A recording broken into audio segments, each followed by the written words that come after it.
आज के मुख्य समाचार। भूस्खलन और बारिश से जनजीवन अस्त व्यस्त, 279 सड़कें बंद।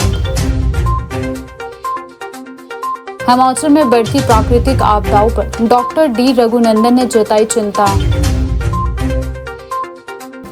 शिमला में HPCL ने लॉन्च किया HP नव्या कंपोजिट LPG सिलेंडर। पेट ने कहा मंदिर का संचालन न मिलने पर बसोली पंचायत के ग्रामीणों का प्रदर्शन। शिमला में केंद्र सरकार के पेंशनरों का प्रदर्शन। रक्षाबंधन के लिए राखियां तैयार कर रहे आस्था स्पेशल स्कूल के विशेष बच्चे। ऊना में जिला जन शिकायत निवारण समिति की बैठक। अब समाचार विस्तार से। हिमाचल प्रदेश में मानसून एक बार फिर बाहरी तबाही लेकर आया है। प्रदेश के कई हिस्सों में पिछले 24 घंटों से लगातार हो रही मूसलाधार बारिश के कारण जनजीवन बुरी तरह से प्रभावित हुआ है। जगह जगह भूस्खलन, जल भराव और पेड़ गिरने की घटनाएं सामने आई हैं। नदी नाले उफान पर है और कई प्रमुख तथा संपर्क सड़कें यातायात के लिए बंद हो गई है। लगातार बारिश के कारण कई क्षेत्रों में लोगों को आवाजाही में परेशानियों का सामना भी करना पड़ रहा है।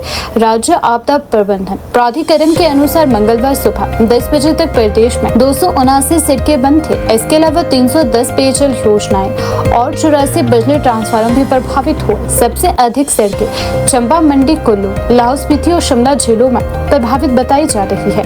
प्रशासन और संबंधित विभागों की ओर से बंद मार्गों को खोलने के लिए मशीनरी और कर्मचारियों को मौके पर तैनात किया गया है। सिरमौर जिले के कफोटा उपमंडल के बागनाधार में मंगलवार को चूना पत्थर की खान में अचानक भारी भूस्खलन हो गया। पहाड़ी का एक हिस्सा खिसकने के कारण वहां खड़े 3 डंपर चालकों के मलबे में दबने की सूचना प्राप्त हुई।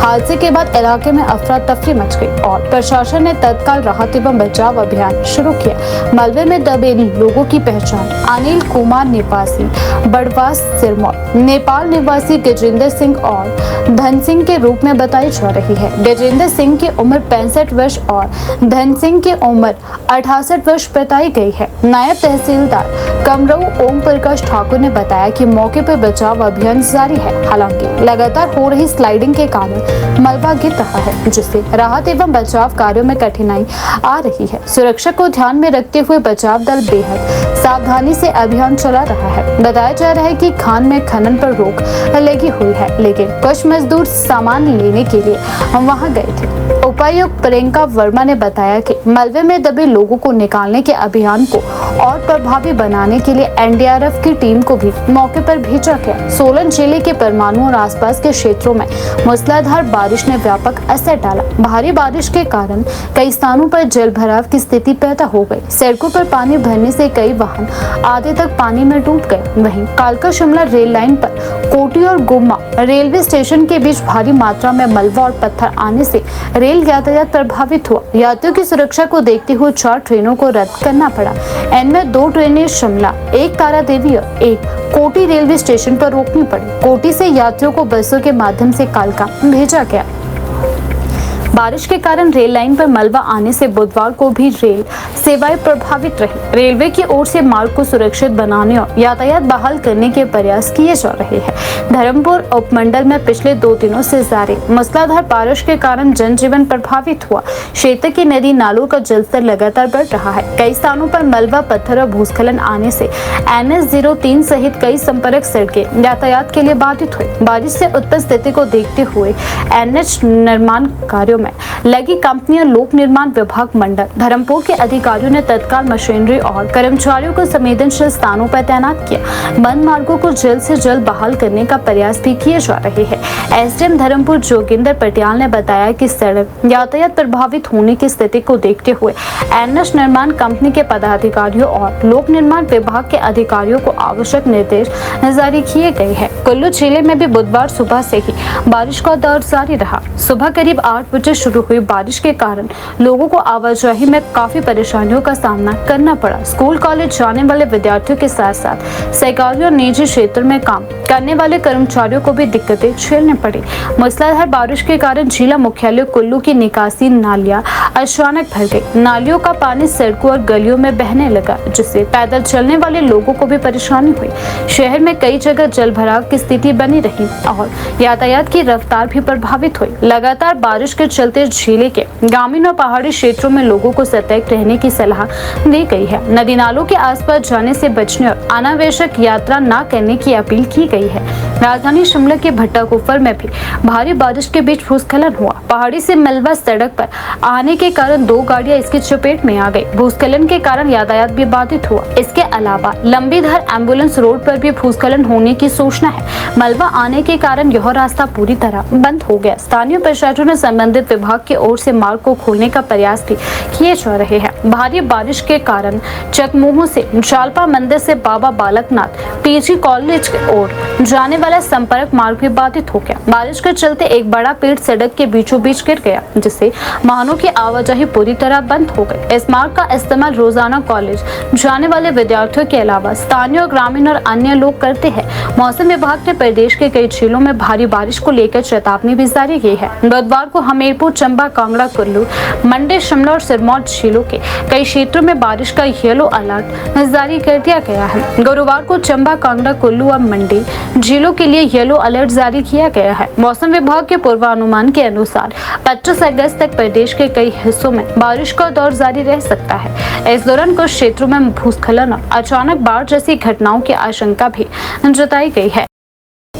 ऊना में उप मुख्यमंत्री मुकेश अग्निहोत्री ने बुधवार को जिला परिषद सभागार ऊना में आयोजित जिला जन शिकायत निवारण समिति की बैठक की अध्यक्षता की। बैठक में जिले के विभिन्न विधानसभा क्षेत्रों से जुड़े जनहित के मुद्दों, विकास कार्यों, नागरिक सुविधाओं और लंबित जन शिकायतों पर विस्तार से चर्चा की गई। बैठक के बाद उप मुख्यमंत्री ने कहा कि जन समस्याओं का समयबद्ध और प्रभावी समाधान प्रदेश सरकार की प्राथमिकता है। उन्होंने अधिकारियों को निर्देश दिए कि जनप्रतिनिधियों और समिति सदस्य की ओर से उठाए गए मामलों को गंभीरता से लेते हुए प्राथमिकता के आधार पर उनका निपटारा किया जाए। उन्होंने स्पष्ट किया कि लोगों से जुड़े मामलों के समाधान में अनावश्यक देरी बर्दाश्त नहीं की जाएगी। उन्होंने कहा कि केवल शिकायत दर्ज करवाना पर्याप्त नहीं है, बल्कि संबंधित विभागों को उसके समाधान की दिशा में प्रभावी कार्यवाही सुनिश्चित करनी होगी। बैठक के दौरान समिति सदस्य ने विभिन्न क्षेत्रों से जुड़े कई मुद्दे मुख्यमंत्री के समक्ष रखे। उन्होंने सभी मामलों को गंभीरता से सुना और संबंधित अधिकारियों को आवश्यक दिशा निर्देश जारी किए।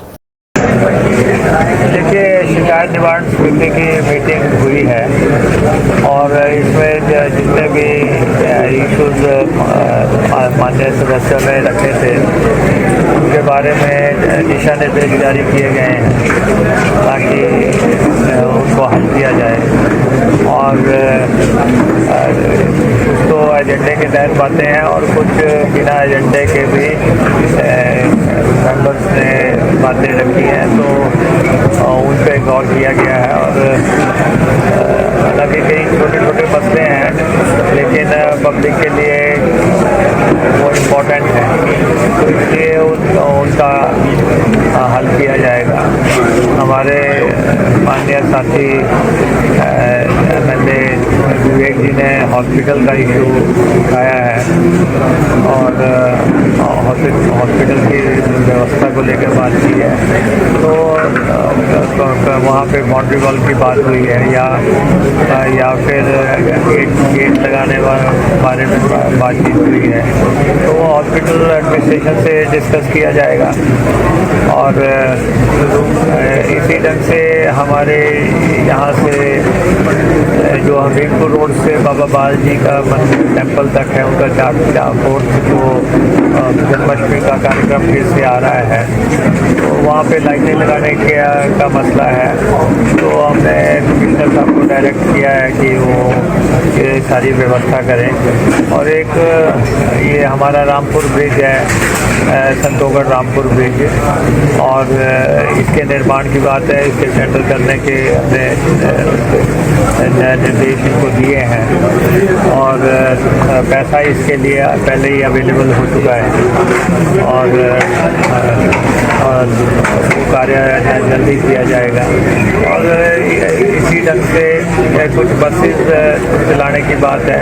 आजकल मेला चल रहा है, मेले में बसेस एक्स्ट्रा बसेस लगाई गई हैं और उन बसेस को अच्छा रिस्पॉन्स मिल रहा है।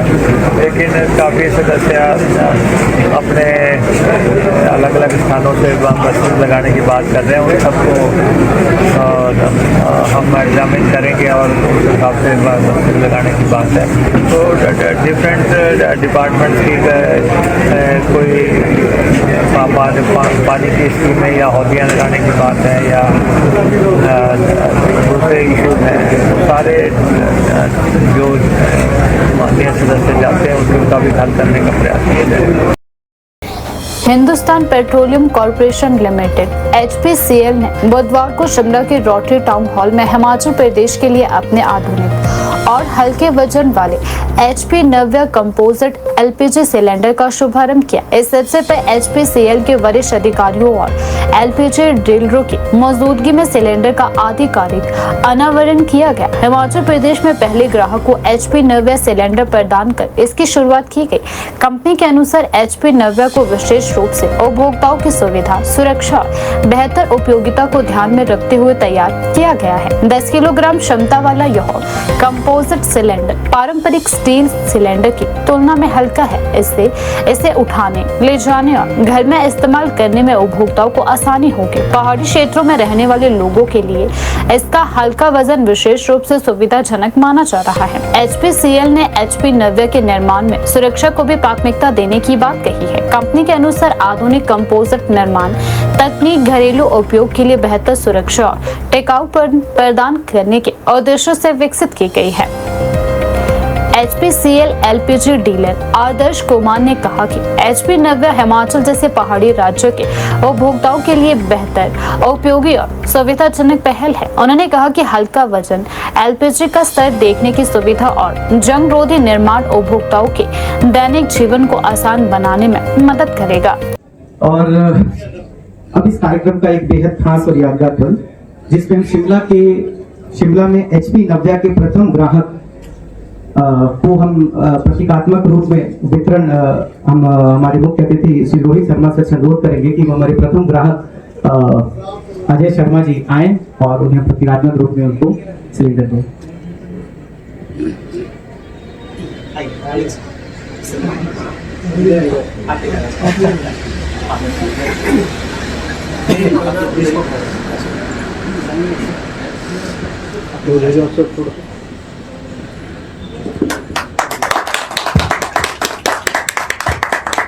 हिंदुस्तान पेट्रोलियम कॉर्पोरेशन का नव्या एक नया सिलेंडर जो है कंपोजिट सिलेंडर 10 किलो का लॉन्च किया जा रहा है और पहाड़ी क्षेत्र के लिए बहुत ही अच्छा है, लाइट वेट है और सेफ है बिल्कुल, और यहाँ पर ले जाने के लिए भी आसान है लोगों को। तो आज इसका लॉन्च हमारे जो चीफ रीजनल मैनेजर हैं चंडीगढ़ से, वो आज इसका लॉन्च कर रहे हैं। इसका फ़ायदा एक तो जैसे मैंने कहा लाइट वेट है और दूसरा इसका जंग नहीं लगता है और बिल्कुल सेफ़ है, एक्सप्लोजन कोई नहीं होगा, ऐसा कभी कोई ऐसा खतरा नहीं है।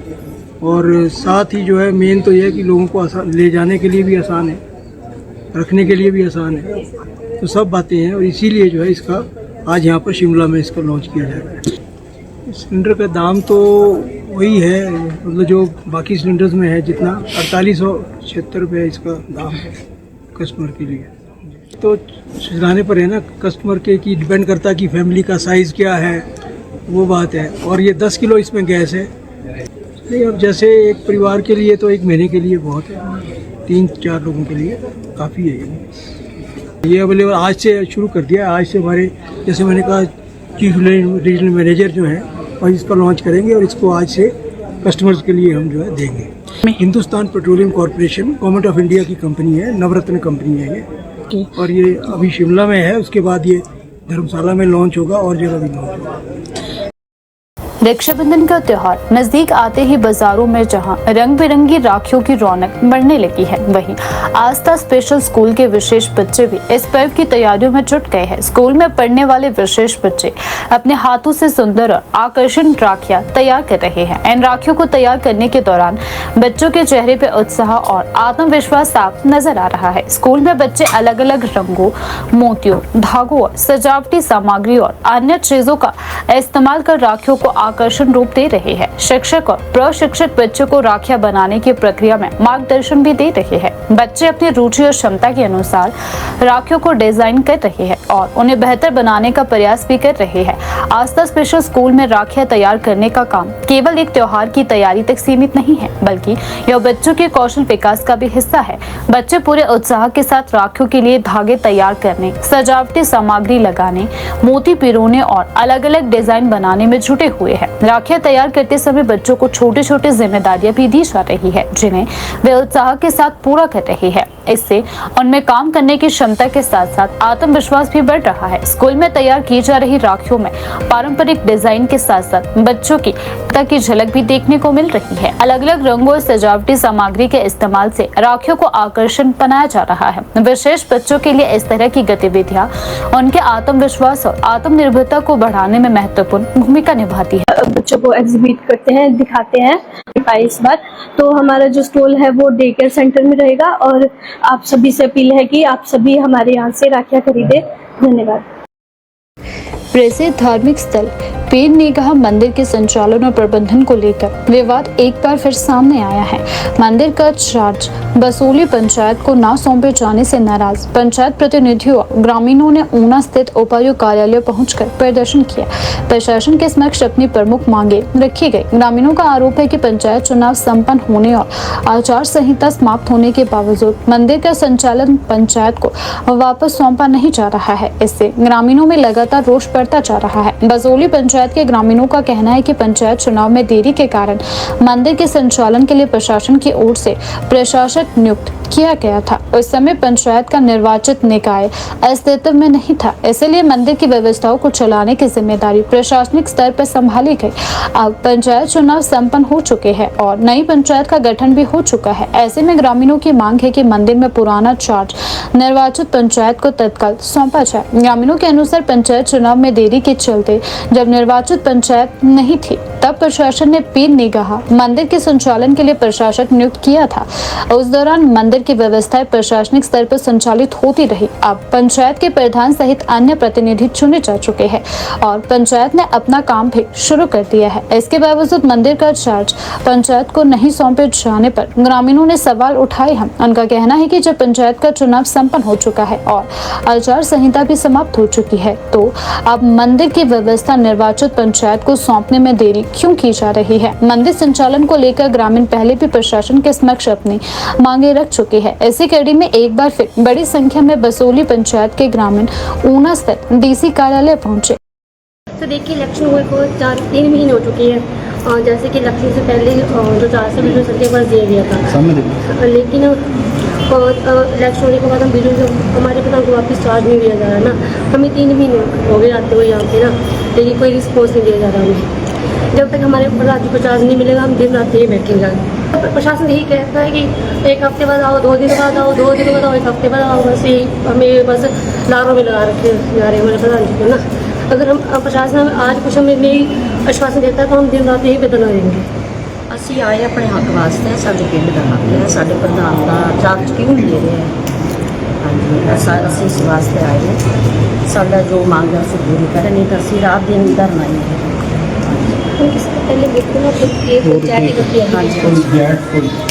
सर डीसी साहब ने हमको बुलाया था, 1 वीक का टाइम दिया था, तो हम लोग तो 10 दिन के बाद आए।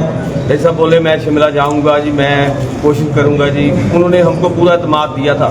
हम इसलिए आए हुए हैं, सब गांव वाले इकट्ठे हो गए। वैसे तो हम 2 महीने से आ रहे हैं, लेकिन फिर भी वो पिछले फ्राइडे को हम लोग आए थे तो उन्होंने बोला था कि हमको 1 वीक का टाइम दो। हम इसलिए हम लोग 2-3 दिन बाद में आए कि सर कोई गल नहीं। फिर भी अगर अब भी आपकी डिमांड पूरी नहीं होती है तो अगला क्या कदम जो अगला कार्यक्रम जी ये हुआ है जी, फिर हम लोग तो अपना पूरा लगाएंगे जी, चाहे धरना लगाएंगे, बैठेंगे लगातार आके बैठेंगे जी यहाँ पे सब सुबह से शाम तक इधर ही है हम लोग। अभी तो हम लोग थोड़े आदमी फिर सारा हमारा गाँव आएगा सारा सर, और हम लोग तो उधर भी बैठेंगे, उधर भी बंद करेंगे, इधर भी बंद करेंगे जी, बस हम लोग यही है और क्या कर सकते हैं। नहीं तो फिर जाम, चक्का जाम भी करेंगे और जितना हो सकता है हम लोग करेंगे। ये हमारा हक है जी, हमारा हक मार रहे हैं प्रशासन। डी सी साहब ने हफ्ते का टाइम दिता था कि हफ्ते बाद जो तीन गाय मंदिर की सफाई जी है वो की जाऊगी। फटाफट है जो मैं जिदा भी उपरों जो या तो हम धरना देंगे जहाँ पे, या जो भी पूरा गांव के साथ चलेंगे, पूरा गाँव।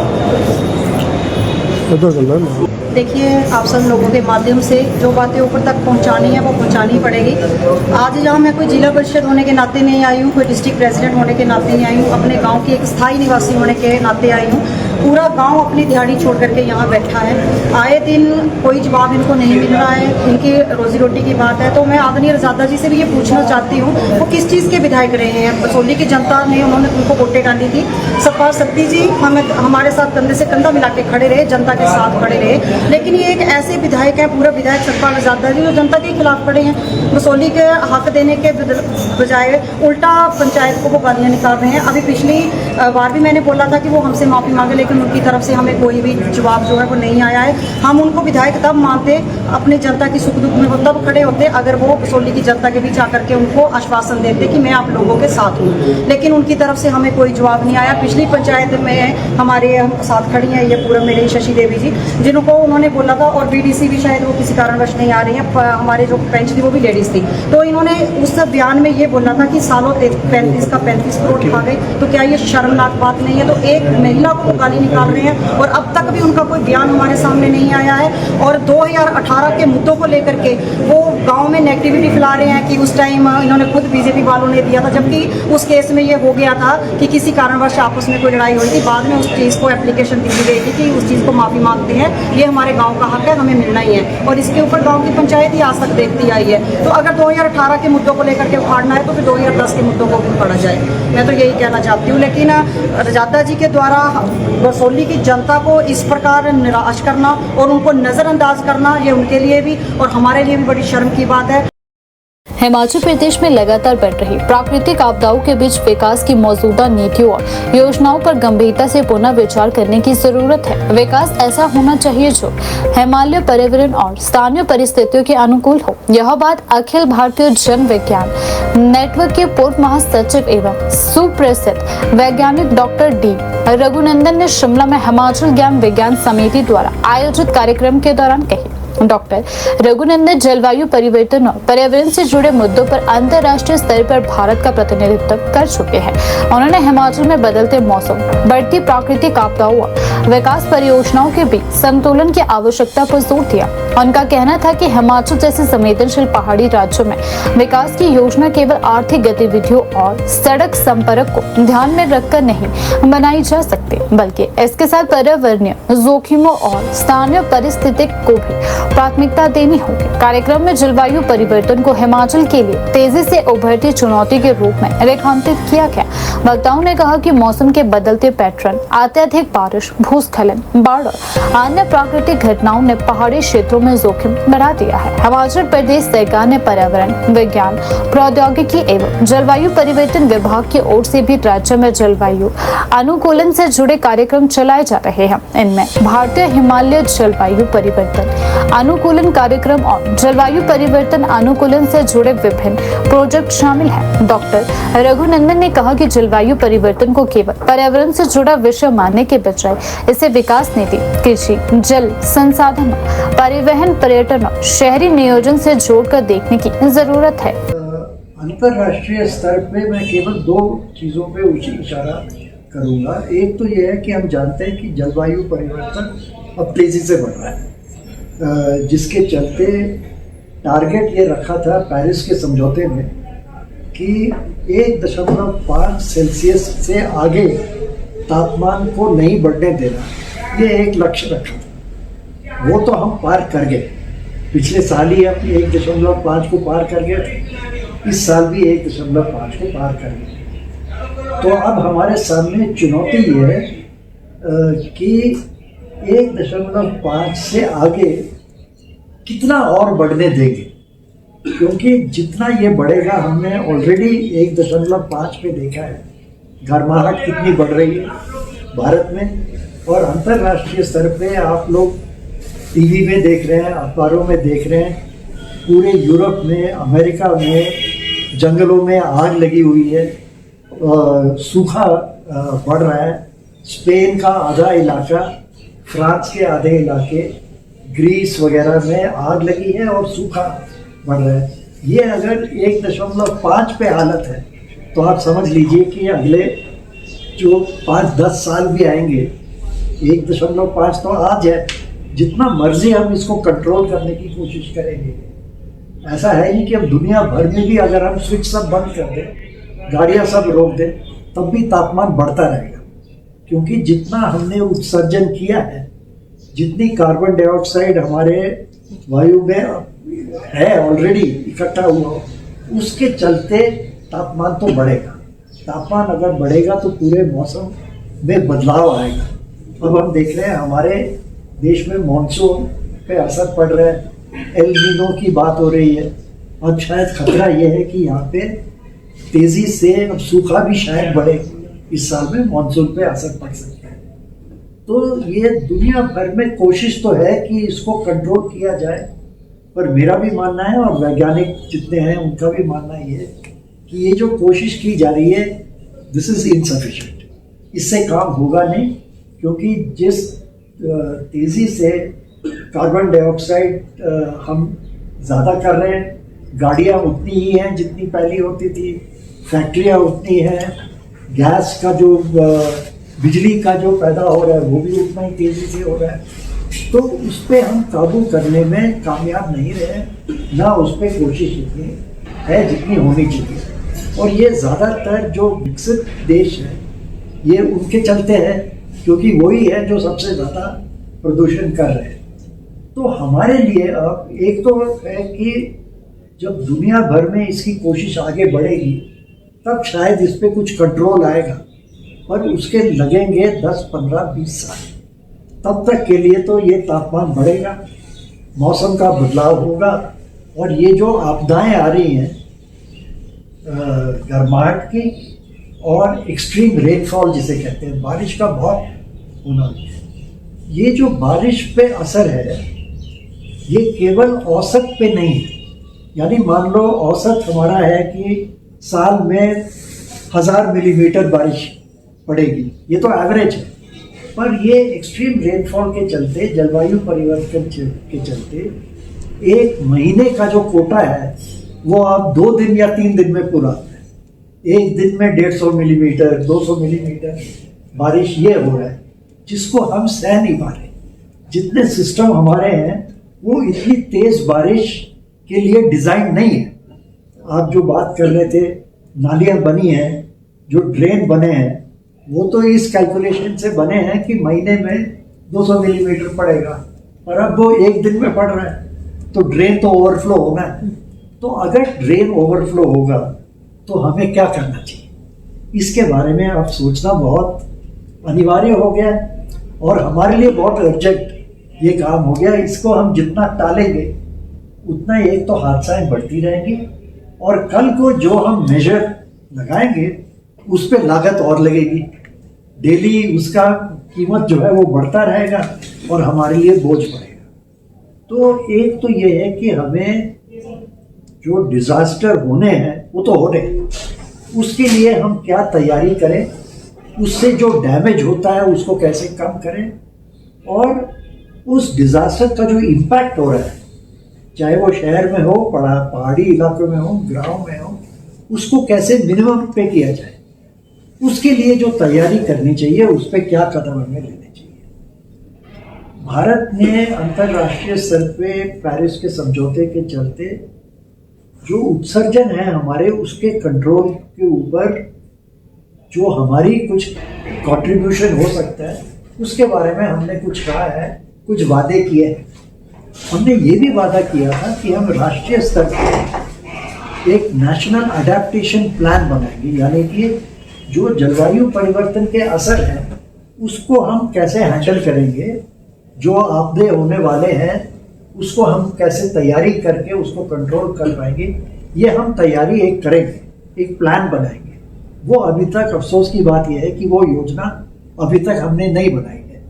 ये हम थोड़े थोड़े करके हर राज्य में, हर शहर में थोड़ा बहुत एड हॉक तरीके से कुछ कदम हम उठा रहे हैं। This is going to be insufficient, इससे काम होने वाला नहीं। National coordination committee of pensioner association के आह्वान पर बुधवार को शिमला में केंद्र सरकार के पेंशनरों ने विरोध प्रदर्शन किया। प्रदर्शनकारियों ने पेंशन वैलिडेशन एक्ट 2025 के खिलाफ रोष जताते हुए इसे तत्काल वापस लेने की मांग की। इस दौरान पेंशनरों ने केंद्र सरकार के खिलाफ नारेबाजी की और लंबे समय से लंबित मांगों को जल्द पूरा करने की आवाज उठाई। प्रदर्शन के दौरान पेंशनरों ने कहा कि उनके हितों से जुड़े मुद्दों को लेकर सरकार को गंभीरता से विचार करना चाहिए। उन्होंने पेंशनरों को प्रभावित करने वाले प्रावधानों को वापस लेने और उनकी मांगों का जल्द समाधान करने की मांग उठाई। एसोसिएशन के कोऑर्डिनेटर जगमोहन ठाकुर ने कहा कि केंद्रीय कमेटी के आह्वान पर बुधवार को शिमला में सांकेतिक प्रदर्शन किया गया है। उन्होंने कहा कि यह प्रदर्शन सरकार को पेंशनरों की मांगों के प्रति गंभीरता से विचार करने का संदेश देने के लिए किया गया है। उन्होंने कहा कि यदि केंद्र सरकार ने पेंशनरों की मांगों पर जल्द सकारात्मक निर्णय नहीं लिया तो आंदोलन को और तेज किया जाएगा। जगमोहन ठाकुर ने बताया कि 18, 19 और 20 सितंबर को देश भर में 72 घंटे का प्रदर्शन किया जाएगा। शिमला में भी इस दौरान पेंशनर प्रदर्शन करेंगे और अपनी मांगों को लेकर सरकार के खिलाफ आवाज बुलंद करेंगे। उन्होंने कहा कि 3 दिवसीय प्रदर्शन के बाद भी यदि केंद्र सरकार पेंशनरों की मांगों को नहीं मानती है तो आंदोलन को अगले चरण में ले जाया जाएगा। जिनको यूरोलॉजी की कोई प्रॉब्लम है, परंतु ये करसोग से जो है आज इस समागम में इस हमारा आंदोलन को गति देने के लिए और आपको जागरूक करने के लिए यहाँ उपस्थित हुए हैं। इनके जो है तो बैग लगा हुआ है, कोई यूरोलॉजी का बैग लगा हुआ है। आप देखिए कि देखो इनका यूरोलॉजी का बैग लगा हुआ है, परंतु ये फिर भी जो है अपनी डिमांडों को मिलाने के लिए आपके साथ यहाँ है और इनका कल या परसों ऑपरेशन होना है। तो हम इस सरकार को इस मंच से आगाह करने चाहते हैं कि अगर आपने किशोर ठाकुर जिंदाबाद जिंदाबाद जिंदाबाद, किशोर ठाकुर जिंदाबाद जिंदाबाद जिंदाबाद, कॉमरेड किशोर को लाल सलाम लाल सलाम लाल सलाम। आज को जो जॉइंट पेंशनर का जो फ्रंट है स्टेट सेंटर बैंक LIC के पेंशनरों की तरफ से कॉल अटेंशन डे करके मनाया जा रहा है। इसको स्टेट और सेंटर और बैंक LIC के पेंशनर को इकट्ठा होने का कारण जो है, गवर्नमेंट ऑफ इंडिया ने क्या किया लास्ट ईयर 2025 में 25 मार्च को लोकसभा में बिल लाए, amendment in the finance bill, 27 मार्च को राज्यसभा में लाए और एक्ट बना 29 मार्च। उस एक्ट के मुताबिक जो पेंशन हमारे को मिलती है चौथे, पाँचवें, छठे, सातवें पे कमीशन में, उसमें हर एक पेंशनर्स का रिवीजन होता है। इन्होंने क्या किया कि इस बार पेंशनर्स को कैटेगराइज कर दिया। जो 8 पे कमीशन हमारा बैठा है दिल्ली में, उसने ये कहा उस बिल के मुताबिक जो 26 दिसंबर 26 से पहले दिसंबर 25 तक जो लोग रिटायर हो गए हैं उनका पेंशन रिवीजन नहीं होगा। पेंशन रिवीजन किसका होगा? जो जनवरी 26 के बाद लोग रिटायर हो रहे हैं। तो इसको कैटेगराइज कर दिया पेंशनर प्री 26 और आफ्टर 26। तो जो ये पेंशनों पे अटैक आया है उसलिए हमने सब लोगों को इकट्ठा किया है। अगर ये पेंशन पे अटैक जो आया है सेंटर के लेवल पे, अगर ये सेंटर में सक्सेसफुल हो गए तो अल्टीमेटली स्टेट्स में भी ये सक्सेसफुल हो जाएंगे, क्योंकि स्टेट वाले पेंशन रूल 1972 को फॉलो करते हैं और उन 72 के पेंशन रूल को जब फॉलो करेंगे उसको इस एक्ट के मुताबिक इन्होंने अनडन कर दिया है। जब वो चीज़ हो गई तो अब सेंटर के पेंशनर तो ऑर्गेनाइज थे, पर इस बार पहली बार स्टेट के पेंशनर्स हमारे साथ मिले हैं, क्योंकि इनको भी एजुकेट करने की ज़रूरत है कि ये जो पेंशन है ये हमारा राइट है। ये किसी ने खैरात नहीं दी है, किसी भी गवर्नमेंट ने हमारे को खैरात नहीं दी है। ये हमने सुप्रीम कोर्ट से जीते थे, DS नकारा का केस हुआ था। उस केस से हम जब इसको जीते हैं, हम इसको अनडन नहीं होने देंगे। हम इसको सड़कों पे भी लड़ रहे हैं, इसको कोर्ट में भी लड़ रहे हैं। सुप्रीम कोर्ट में 25 अगस्त को ये केस लगा है और एडमिट हो गई है हमारी प्ली वहाँ पे। तो मैं आपको यही कहना चाहता हूँ कि आज ये पहला जॉइंट एक्शन हो रहा है 19 तारीख को, और अगले महीने 17, 18, 19 सितंबर को 3 दिन का धरना शिमला के अंदर होगा और 25 नवंबर को इसी साल मार्च टू पार्लियामेंट होगा। हमारे को विधानसभा से इस इशू पे कुछ लेना देना नहीं है। हम जो कॉल अडॉप्ट कर रहे हैं। हमारी ऑल इंडिया बॉडी है, national coordination committee of pensioner association, हम उसकी कॉल के मुताबिक चल रहे हैं। उसकी कॉल आज की है, 17 से 19 सितंबर की है, और उसके बाद मार्च टू पार्लियामेंट 25 तारीख की है। इस लड़ाई को हम सब लोग मिलकर, अल्टीमेटली सेंटर में तो 69 लाख पेंशनर हैं, स्टेट के पेंशनर्स को मिलाएं तो ये करोड़ों में नंबर जाएगा। तो ये लड़ाई बहुत लंबी होने वाली है। इस लड़ाई को सब लोग मिलकर चलेंगे। हमारी ये पहल है कि स्टेट के पेंशनर्स भी जागरूक हों। ये ना सोचे कि कांग्रेस सरकार ने इसको दिया या बीजेपी सरकार दे देगी। ये दोनों सरकारें पेंशनर्स के अगेंस्ट है। पेंशनर्स को जो हक मिला वो कोर्ट से मिला है, और अब इसको लड़ेंगे, सड़कों में भी लड़ेंगे, कोर्ट में भी। पे कमीशन का गठन होता है, पे कमीशन हर एक स्टेट में जाता है, और इस बार 16-17 सितंबर को चंडीगढ़ आ रहा है। हिमाचल वालों को वहाँ जाना पड़ेगा। हमने मेमोरेंडम जो दिया है, जो पे कमीशन के मेंबर्स हैं उनका टर्म्स ऑफ रेफरेंस पे जो पेंशनर्स के बारे में साइलेंट है, वो इस पर सुन ही नहीं रहे, क्योंकि जब वो टर्म्स ऑफ रेफरेंस में नहीं है तो इनकी मंशा बड़ी क्लियर है। ये पेंशन जो हमारे को मिल रही है, इसको ये स्नैच करने के मूड में है। ये सरकार का आपका करेक्टर समझो, इस सरकार का करेक्टर ये है, जो फैसिलिटीज पेंशनर्स को मिल रही हैं उसको स्नैच करेंगे। जिसको जो सहूलियतें मिल रही है, ये सिर्फ बेनिफिट किसको देंगे? Corporate house. तो ये हम चाहते हैं कि इस लड़ाई को हम लोगों की लड़ाई बना के आगे लड़ें।